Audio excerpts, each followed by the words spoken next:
Habari zenu mabibi na mabwana. Leo bwana, nimepata jambo la kujifunza na ninyi ndugu zangu. Na hii imetokea tu baada ya kuisikia hadithi moja. Hii hapa nataka ni share na nyie. Palikuwa na kijiji kimoja hivi, kijiji chenye ukame, naweza kusema kama vile jangwani hivi. Katika kijiji hicho palikuwa na mzee mmoja ambaye alikuwa tajiri sana na pamoja na utajiri wake na pamoja na mali zake alikuwa akimiliki ngamia 17. Umeona bwana? Sasa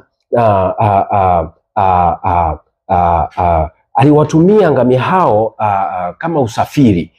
Na ngamia hao aliwatumia kama usafiri palipotokea na wageni. Aliwakodisha wageni kama usafiri, na kupitia biashara hiyo ilimuingizia kipato kikubwa sana. Sasa yule mzee bwana alikuja kupata changamoto ya kiafya. Umeona, akafariki na kuacha watoto 3. Umeona bwana, lakini sasa kabla ya kufariki alikuwa amewacha waraka. Aliandika waraka kwa maana ya wosia ambao ulielezea vizuri kabisa kuhusiana na mgawanyo wa urithi wa ngamia 17.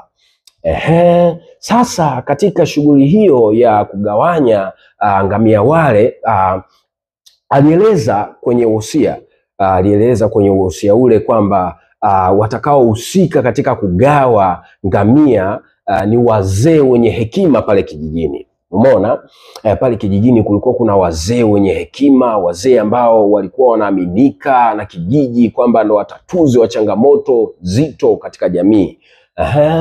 Sasa wosia ule ulieleza vizuri kabisa.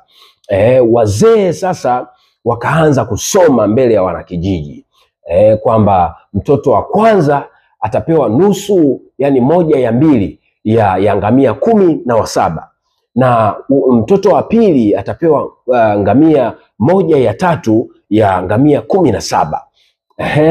Na mtoto wa tatu atapewa ngamia 1/9 ya ngamia 17. Sasa bwana, wale wazee wakaanza kupiga mahesabu bwana, piga mahesabu, wakaanza bwana kuchanganyikiwa. Mtoto wa kwanza tu wakaanza kumpigia mahesabu, wakaona kwamba bana, hapa mbona ilishakuwa changamoto, kwa sababu ukichukua 17 na